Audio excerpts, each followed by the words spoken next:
So my name's Eric Fortenberry, and I initially came to Sojo when Corey approached me at a wedding. I was working as a caterer and asked me if I'd be interested in helping him plan a church. And currently, at that time, I was at my parents' church and was just really seeking an opportunity to serve. And the opportunities were there, but it wasn't, I guess, as frequent as I may have wanted it to be. When I met with Corey, we ended up meeting for coffee and just kind of had a discussion of what Sojo was, what the vision for it was, and kind of what serving would look like. I've come to find out I have a servant's heart, and I feel like here's where it's really been able to shine. Those early days were like, you go in, there's like 5 of us for service, and you're like, am I making the right decision? So, and I remember my first Sunday running sound, I couldn't even hook up the cables correctly. It had been that long since I'd done a full-on setup, but it gave me the opportunity to challenge myself to grow and just develop relationships that some of them have been in place since that day.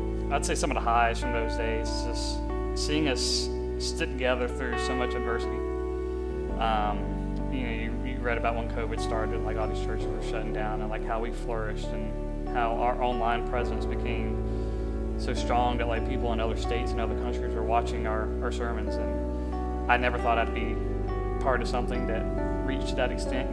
You always think of that as being limited to that church's congregation, but the fact that we're reaching beyond our 4 walls, beyond our body is remarkable. And back in like 2019, I was just struggling really bad with like anxiety and things like that, and just having stretches of bad days after bad days after bad days. And I just remember sitting in your office one night at the association and just kind of pouring my heart out and just kind of figuring out where all this is coming from, and I was seeking an answer. And you encouraged me to like start getting into the Word and like how I need to structure that time. And then I remember you anointed me with oil. That's like one of my core memories. And like you would think it'd be some sort of a service or something like that, but that's just like, man, this guy really loves me and he really cares about me. And that's what I envision a pastor being. That kind of leads to my second story.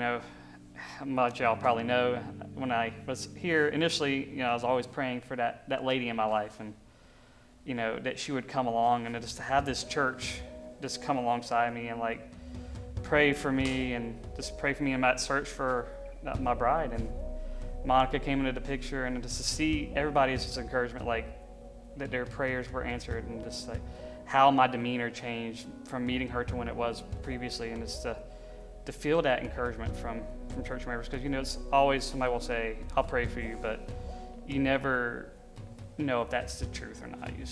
Sometimes it's just kind of empty words, and that's not the case. So often, like when something's really good, we don't want to share it, we don't want to let it go.